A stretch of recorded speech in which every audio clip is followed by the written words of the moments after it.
আমরা second paper শুরু করব। শুনতে পাচ্ছ আমাকে? বলো।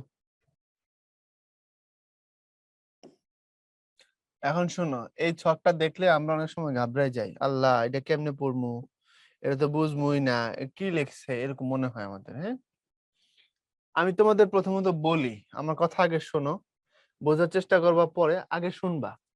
ঠিক আছে, আমি কি বলি দেখো। তুমি স্বরধ্বনিকে উপরে দেখো, বলছো উচ্চারণের সময় জিভের উচ্চতা অনুযায়ী, জিভের সম্মুখ পশ্চাৎ অবস্থান অনুযায়ী এবং ঠোঁটের উন্মুক্তি অনুযায়ী স্বরধ্বনিকে ভাগ করা হয়। অর্থাৎ আমরা যখন কথা বলি, জিহ্বাকে কোন অবস্থায় রাখি, সামনে রাখি না পেছনে রাখি, উপরের দিকে নিয়ে বলি না নিচের দিকে নিয়ে বলি, কোন ধ্বনি উচ্চারণ করার সময় কোথায় রাখি, তার উপর ডিপেন্ড করতেছি। মানে জিভের উচ্চতা, অর্থাৎ এখানে কোনটা ফুটবে গো? সাদাটা মনে হয় না, ও আল্লাহ, তো দেখাই যায় না। এইটা ফুটবে, তাই না? হ্যাঁ, জিভের উচ্চতা অর্থাৎ জিভটা কি উঁচুতে আছে নাকি উঁচু, তার সামান্য নিচু, উচ্চ মধ্য, নাকি নিম্ন মধ্য মানে নিচের দিক থেকে উপরে, নাকি একদম নিচে? আচ্ছা, জিভের অবস্থান, জিভটা কি সামনের দিকে আছে নাকি জিভটা মাঝখানে আছে নাকি জিভটা পিছনে আছে? আর তখন ঠোঁট কেমন থাকে, সংবৃত, অর্ধ সংবৃত, বিবৃত, অর্ধ বিবৃত? সংবৃত, সংবৃত বললে বুঝবা গোল, আর বিবৃত বললে বুঝবা, আর বিবৃত কেমনে বুঝাবো আমি, আমার দিকে তাকাও। অ, এটাকে কখনো কখনো আমরা বলি ও, ও, ওর উচ্চারণ দুই রকম। যেমন লেখার সময় অতি, এটার মূল উচ্চারণ হলো উতি। তাহলে তুমি যখন বলো অতি, এটা হচ্ছে বিবৃত, আর তুমি যখন বলো অতি, এটা হচ্ছে সংবৃত। তো অতি মানে কিছুটা গোলাকার হয়ে যাওয়া, আর বিবৃত মানে গোলাকার নয়। তাহলে এটা লিখে দিলাম। তো অর্ধ সংবৃত মানে অর্ধগোল, অর্ধ বিবৃত মানে অর্ধগোল না। সহজে এটাই বুঝো। এখন এখান থেকে তুমি যদি দেখো, জীব যখন উপরের দিকে থাকে, খুব খেয়াল করবা, আমি একটা বুঝে দিলে বাকিগুলো হুড় করে বুঝবা। জীব যখন উপরের দিকে থাকে এবং জীব যখন সামনের দিকে থাকে, যেমন তুমি যখন বলবা ই, আমার দিক তাকাও, ই, ই বললে জিহ্বাটা উপরে চলে গেছে দেখো, ই, এবং সামনের দিকে ঠেলে আসছে। বাট তুমি যখন নিম্নের দিকে উচ্চারণ করবা, যেমন তুমি যখন বলবা আ, আ বললে দেখো জিহ্বার নিচের দিক চলে গেছে, এবং জিহ্বার অবস্থান দেখো মোটামুটি মিডল, আ সামনে আসতেছে না, মাঝামাঝি। তাইলে তুমি খালি ই, ই আর আটা বুঝো, বাকিগুলো বুঝতে পারবা নিজ দায়িত্বে। যেমন আমি যখন উচ্চারণ করি ই, হ্রস্ব ই, ই বললে প্রথমত জিভটা চলে আসে সামনের দিকে এবং জিভটা উঁচুতে থাকে। যখন আমি বলি আ, আ বললে জিভটা নিচের দিকে চলে আসে এবং জিভটার অবস্থান মাঝামাঝি লেভেলে হয়, সামনেও না পিছনেও না। এই দুইটা বুঝছো কিনা আমাকে একটু বলো।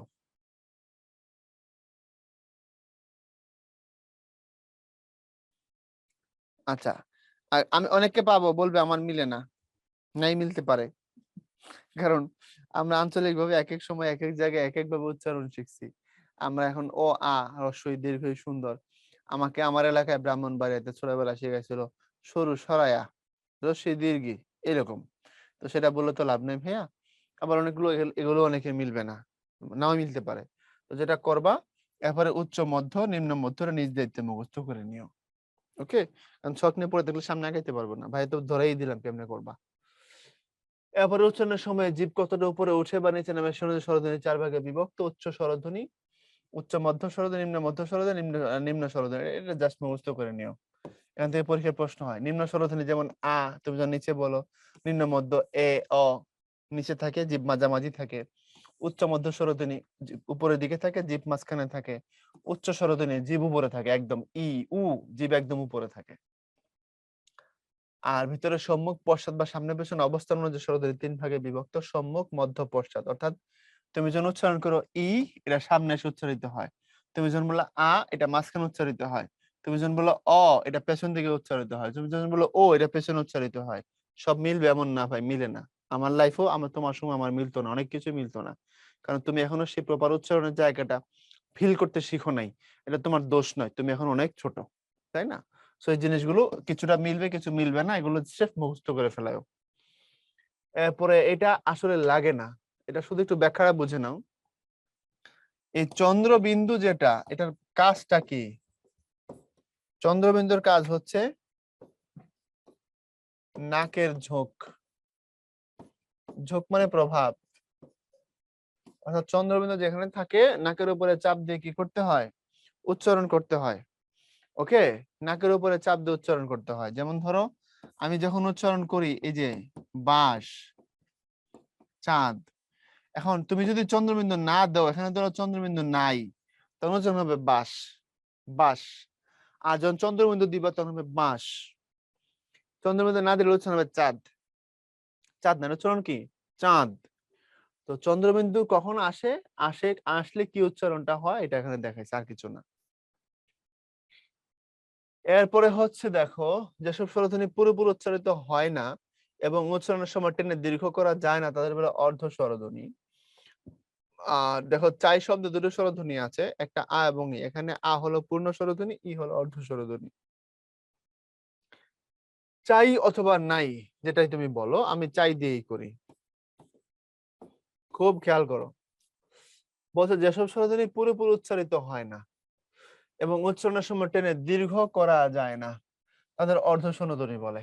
আচ্ছা, এখন তুমি যখন উচ্চারণ করো চাই, চাই কথার মধ্যে প্রথমত একটা চা আছে, চা, চা, চা মানে এখানে আছে হলো আ। আচ্ছা, চাই, আই, তারপরে কি আছে? একটা ই, তাই না? তাহলে আ হলো পূর্ণ স্বরধ্বনি, কারণ আমি এখানে আ কে পুরোপুরি উচ্চারণ করেছি। চা, আ প্রপার উচ্চারণ করছি। চাই, আই, চাই যখন বলছি, ই যখন বলছি, তো পুরোপুরি উচ্চারণ করিনি, অর্থাৎ শেষের থেকে বেটেনে লম্বা করতে পারি না। চাই করতে পারো? পারো না। তো শেষেরটা হচ্ছে অর্ধ স্বরধ্বনি। ওকে, একই ভাবে লাউ শব্দের দুটো স্বরধ্বনি আছে। লা, এই আ হচ্ছে পূর্ণ আর উ হচ্ছে অর্ধ। এখন পূর্ণ স্বরধ্বনি এবং অর্ধ স্বরধ্বনি মিলে একত্রে উচ্চারিত হলে তারা দ্বি-স্বরধ্বনি বলা হয়। এবং দ্বি-স্বরধ্বনির আরেকটা নাম আছে, এটাকে আরেকটা আমি বলা হয় যৌগিক স্বরধ্বনি। দ্বি-স্বরধ্বনির আরেকটা নাম কি? যৌগিক স্বরধ্বনি। তোমাদেরকে গত ক্লাসে দেখাই দিয়েছে এটা। ইয়েস অর নো বলো। মৌলিক এবং যৌগিক স্বরধ্বনি গত ক্লাসে দেখাইছি কিনা? 88 ঠিক হবে নাকি 88 ঠিক হবে?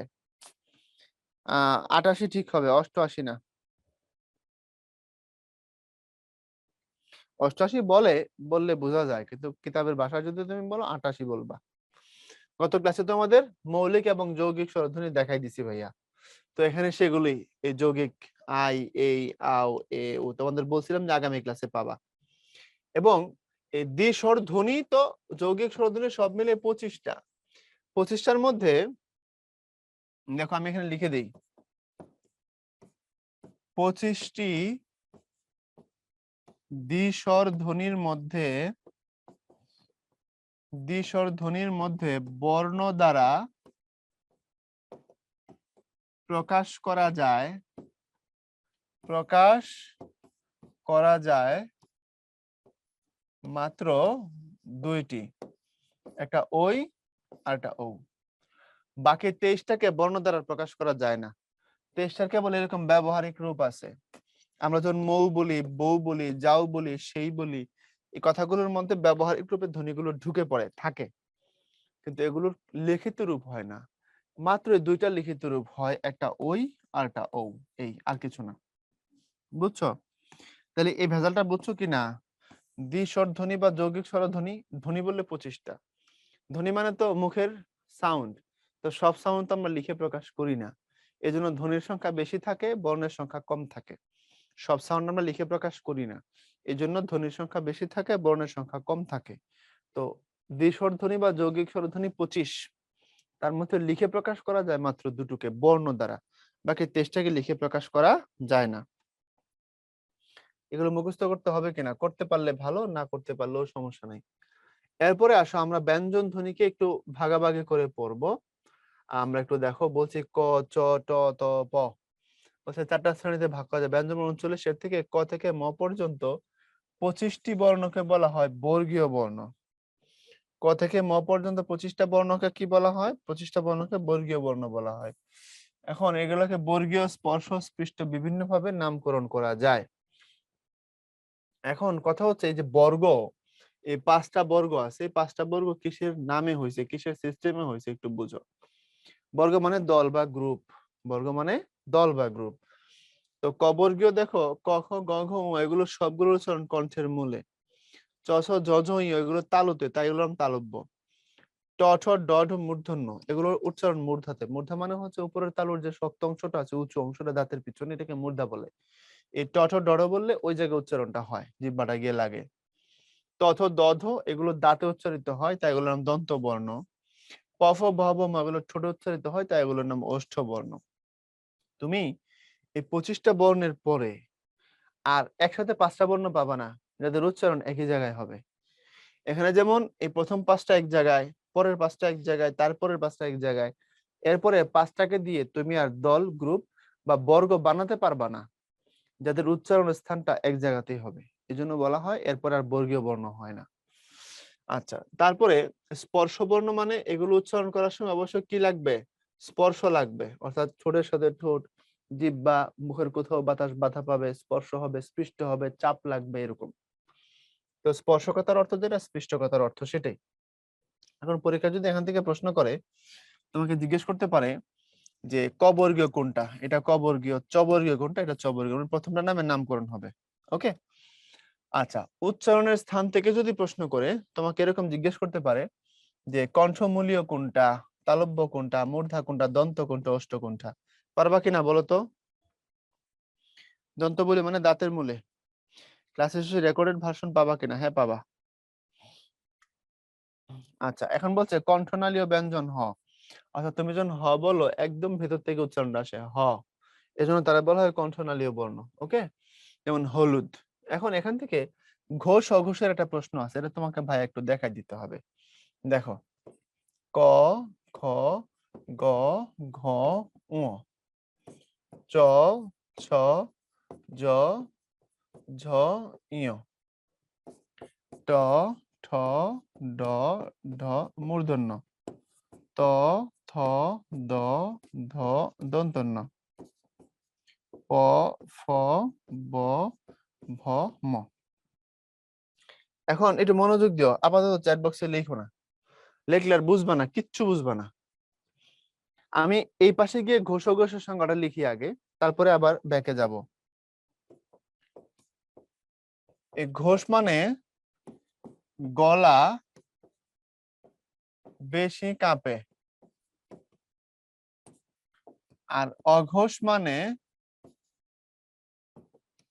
গলা কম কাঁপে। এরপরে মহাপ্রাণ এর অর্থ হচ্ছে বাতাসের চাপ বেশি। তারপর অল্প প্রাণ এর অর্থ হচ্ছে বাতাসের চাপ কম। এটুকু বুঝছো কিনা একটু, মানে লিখতে পড়তে পারো কিনা আমাকে বলো, বাকিটা আমি বোঝাই দিচ্ছি। এটুকু পড়তে পারতেছো? আচ্ছা, এই যে বর্ণগুলো আছে পেছনে, এগুলো এগুলো উচ্চারণ করার সময় কোনোটা কোনোটা উচ্চারণ করার সময় গলার উপরে চাপ পড়বে বেশি, যেগুলোতে বেশি পড়বে সেগুলোর নাম ঘোষ, আর যেখানে কম পড়বে সেগুলোর নাম অঘোষ। আচ্ছা, এগুলো পড়বার সময় কখনো কখনো মুখ দিয়ে বাতাস খুব চাপ দিয়ে বের হবে, এখানে বাতাস বেশি থাকবে সেগুলোর নাম মহাপ্রাণ, যেখানে কম থাকবে সেটা অল্প প্রাণ। এটাই উপাসে বলে দিয়ে আসছি, ক্লিয়ার? কারণ আমি এখানে তোমাকে দেখাই দেবো ঘোষ অঘোষ অল্প প্রাণ মহাপ্রাণ। এই যে প্রথম দুইটাকে বলা হয় অঘোষ, এখনই মুখস্থ করে ফেলাও। আর এই যে পরের তিনটা মূলত, যদিও দুইটা, কারণ তিনটা বলবো না এই কারণে শেষের গুলো আবার একটা আনুনাসিক বা সানুনাসিক পরিচয় আছে, পরের দুইটা হচ্ছে তোমার ঘোষ,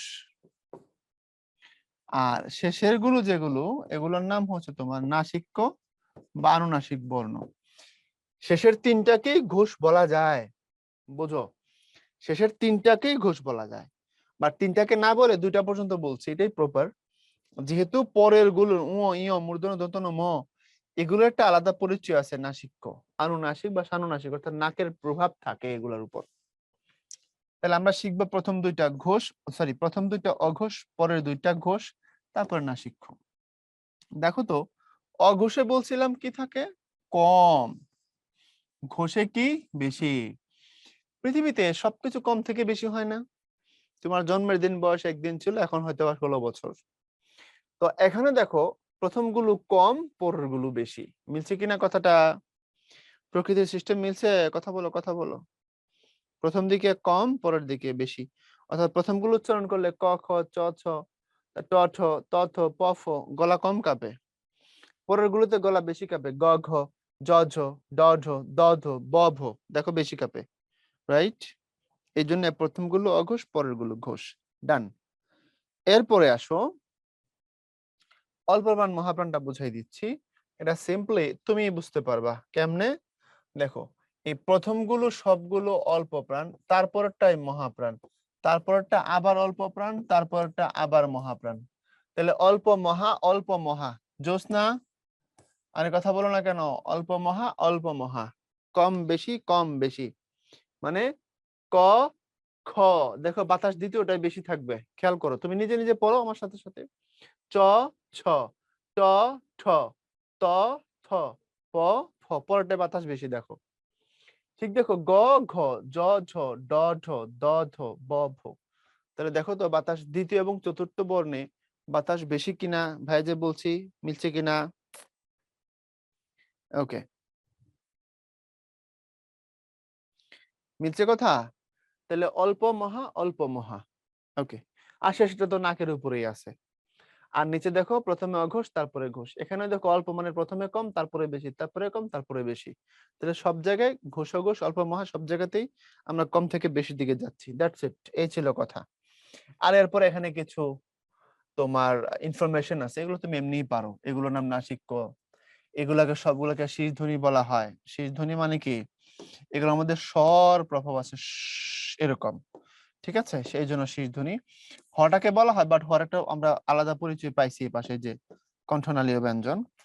এরপরে হকে কণ্ঠধ্বনিও বলা হয়। এই যে পরাশ্রয়ী বর্ণ তো বুঝতে পারো, নিজের স্বাধীন না, কোনো শব্দের আগে থাকে না, হয় কারো কাঁধে, না হয় কারো পিঠে, না হয় কারো কোলে চড়ে বসে, তাই র কম্পন জাত, আর ডবিন্দুর ঢবিন্দুর তাড়ন জাত, লকে পার্শ্বিক ধ্বনি বলা হয়। এখন এই র, তারপরে এই র, আর এর পার্থক্য কি? যদি জিহ্বার আগাটা কম কাঁপে তখন তারে কম্পন বলবা, আর বেশি কাঁপলে তখন তারে তাড়ন বলবা। ইনফ্যাক্ট তাড়ন বানানো দেখো ডবিন্দু র আছে, খেয়াল করে দেখো। তাড়ন বানানো দেখো ডবিন্দু র আছে, রাইট? এবং ডবিন্দুর উচ্চারণটা কেমন যেন? ডবিন্দুর উচ্চারণ হচ্ছে ডর উপরে আগে চাপটা পরে, তারপর র উপরে যাবে। মানে বুঝাচ্ছি, দেখো এদিকে দেখো, এই দুটো শব্দের উচ্চারণ একটু খেয়াল করো। প্রথমটা যেটা বাড়ি, এই বাড়ি মানে তো পানি, আমরা জানি বাড়ি ধারা। এর উচ্চারণ হবে বাড়ি, যেটা আমরা বলি বাড়ি, বাড়ি মানে পানি। পরের উচ্চারণ কি? পরের উচ্চারণ হচ্ছে বাড়ি। বাড়ি মানে আগে ড পরে র, বাড়ি। এটার উচ্চারণ কি? বাড়ি। কিন্তু আমরা ভুল করি, আমরা পরেরটা সবাই বাড়ি বলি, ঠিক না। হিন্দিতে দেখবা, যেখানে আমরা বাংলা ডবিন্দুর পড়ি, সেখানে ওরা র দেয় না, ডি দেয়। আমরা দীপিকা পাড়ুকোন পড়ি, তো পাড়ুকোন বলার সময় তো ড বিন্দু র এটা দিয়ে লিখি, তাই না? কিন্তু ইংলিশে লেখে P A D U K U N E, Padukone. Yes or no? যেখানে বাংলা ডবিন্দু র, সেটাকে ওরা কি পড়ে? ওরা ইংরেজিতে লেখার সময় কি লেখে? ডি দিয়ে লেখে। তো তুমি এটা দিয়ে মনে রাখো, যেটা উচ্চারণটা কিছু না, ডির উপরে ডর উপরে পড়বে, তারপরে রতে আসবে। তাড়ন মানে বেশি কাঁপলে, জিহ্বার আগে একদম ফুরফুর করে কাঁপলে সেটা তাড়ন, আর একটু কম কেঁপে উঠলে সেটা কম্পন। এটাই বলছি, আর কিছু না। এরপরে অঘোষ ব্যঞ্জন, ঘোষ ব্যঞ্জন, এগুলো সব ব্যাখ্যা দিয়ে দিছে অলরেডি। এগুলো আর তোমার এখন সমস্যা নাই, দেখলে তুমি ধরে ফেলতে পারবা। অল্প প্রাণ মহাপ্রাণের ব্যাখ্যা দিয়ে দিছি। কথা বলো না কেন? দিছি। তারপরে হচ্ছে 37টা মূলধ্বনিকে প্রকাশ করার জন্য 50টা বর্ণ, এগুলো বলছি। স্বরবর্ণ ব্যঞ্জন বর্ণের ব্যাখ্যা অনেক দিয়ে দিছি। এখন আমরা একটু উচ্চারণ দেখব, উচ্চারণ দেখে শেষ করব। তার আগে এই স্ত্রী শব্দের সমার্থক শব্দ নিচের কোনটি, এই পোলটা দিয়ে দাও, একটু কঠিন পোল। সময় বাবা 1 মিনিট, 1 মিনিট। আমাকে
ওকে ভাইয়েরা, অনেক চেষ্টা করছো তোমরা। আমরা 5-6 মিনিট লাগবে আর ক্লাস শেষ করতে। এটা অপেক্ষা করো, দাঁড়া। আর নন্দিনী মানেও মেয়ে। মেয়ে কোন অর্থে? কন্যা অর্থে। দুলালী মানেও কন্যা। আত্মজা মানেও কন্যা। আর দ্বারা মানে স্ত্রী অর্থে। হ্যাঁ, সবগুলোই নারী শব্দ সমার্থক শব্দ আসে, কিন্তু বাকি তিনটা কন্যা অর্থে, সন্তান অর্থে। দ্বারাটা স্ত্রী অর্থে। আচ্ছা, এখন আসো উচ্চারণ দেখাই দিছি তোমাকে, একদম পানির মতো লাগবে, চিন্তা করো না, আমি একটু দেখাই। এই যে অর উচ্চারণ দেখো, এটার দুই রকমের উচ্চারণ হয়। একটা স্বাভাবিক,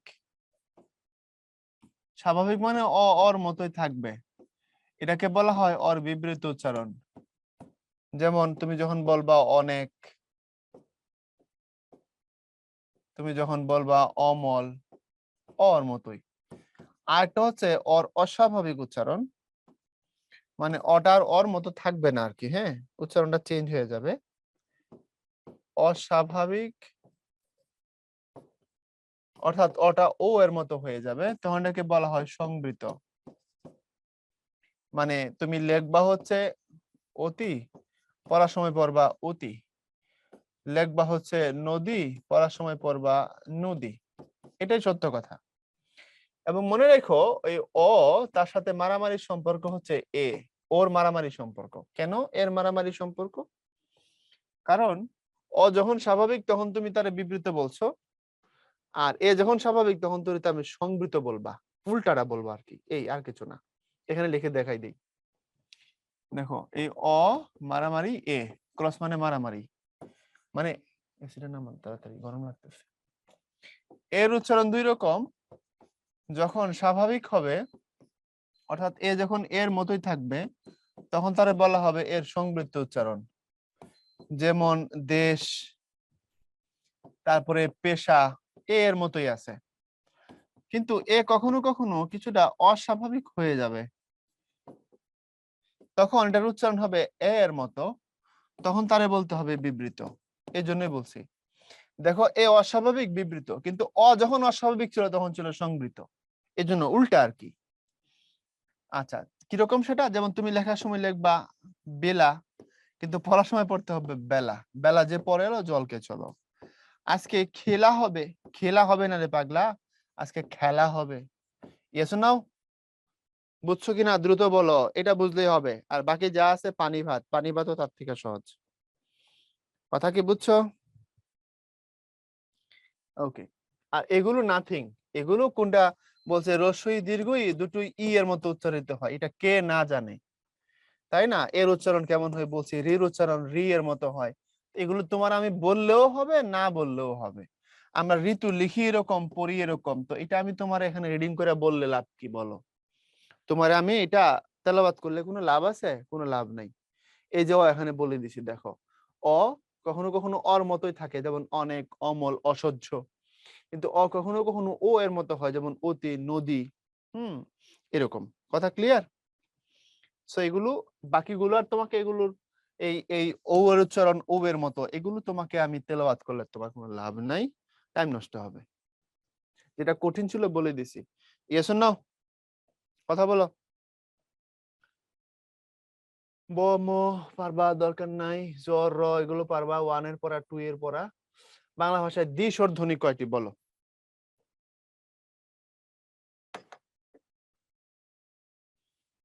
বাংলা ভাষায় দ্বি-স্বর ধ্বনি কয়টি বলো? বুঝবো কিভাবে কোনটার উচ্চারণ কেমন হবে? আপাতত বইয়ে যেগুলো আছে সেগুলো পড়ে রাখো। আর তোমাদের ইন্টারমিডিয়েট সিলেবাসে একটা চ্যাপ্টারই আছে, নাম হচ্ছে বাংলা উচ্চারণের নিয়ম। যদিও আমি পার্সোনালি মনে করি উচ্চারণের সমস্ত রুলস ক্লাস 8 এর আগেই ধাপে ধাপে পড়ায় শেষ করে ফেলা উচিত। 5 এ কিছু, 6 এ কিছু, 7 এ কিছু, 8 এ কিছু, 8 এর পর আর পড়ানোর দরকার নেই। এজন্য কারণ একটা স্টুডেন্ট 11 বছর ভুল উচ্চারণ শিখবে, ইন্টারে আসার পরে 12 বছরে গিয়ে উচ্চারণ শিখবে, এটা হাস্যকর একটু, বাট কিছু করার নাই। স্টুডেন্ট উচ্চারণ শিখবে কখন? ভাষা শিখবে যখন, তাই না? কিন্তু এটা কে মানে বলো? ইন্টারের সিলেবাসে দিয়ে রাখছে উচ্চারণের নিয়ম। তো সেখানে আসো, বিস্তারিত পড়াবো ইনশাআল্লাহ, যদি বেঁচে থাকি, আল্লাহ যদি সুযোগ দেয়। বাংলা ভাষায় দেশর ধ্বনি কয়টি? 25টি। যারা সঠিক উত্তর দিয়েছো তোমাদেরকে ধন্যবাদ। এবং পরের পোল, এ বর্ণের উচ্চারণ এ এর মতো, এখানে একটা আকার আছে আর কি, হ্যাঁ। এ বর্ণের উচ্চারণ এ এর মতো হয়েছে কোন শব্দে? এটা একটু ভাইবা বলতে হবে তোমাদেরকে। বলো, এই পোলটা অ্যান্সার করো তো। এর উচ্চারণ এ এর মতো কোথায় হয়েছে? একটি, বেলা, এলো, দেশ, কোথায় বলো? এই পোলটা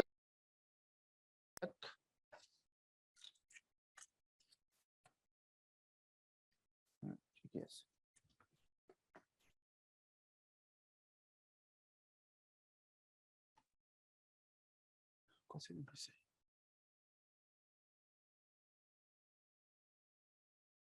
ওকে ভাইরা, তোমরা বেশিরভাগই ভালো উত্তর দিয়েছো, তোমাদেরকে ধন্যবাদ। এর উচ্চারণ হচ্ছে বেলা। অর্থাৎ তুমি যেখানে পড়বা, বেলা পড়বা না, কি পড়বা? বেলা। এই যে, মানে পড়ার সময় পড়বা হচ্ছে বেলা। আর বাকিগুলো ঠিকই আছে, একটি, এলো, দেশ, ঠিকই আছে, কিন্তু এখানে এটা এর মতো হবে, বেলা হবে উচ্চারণটা। এই ছিল কথা। সবাই ভালো থাকবা। ধৈর্য ধরে থাকার জন্য ধন্যবাদ। সবার জন্য দোয়া, শুভকামনা। আল্লাহ হাফেজ।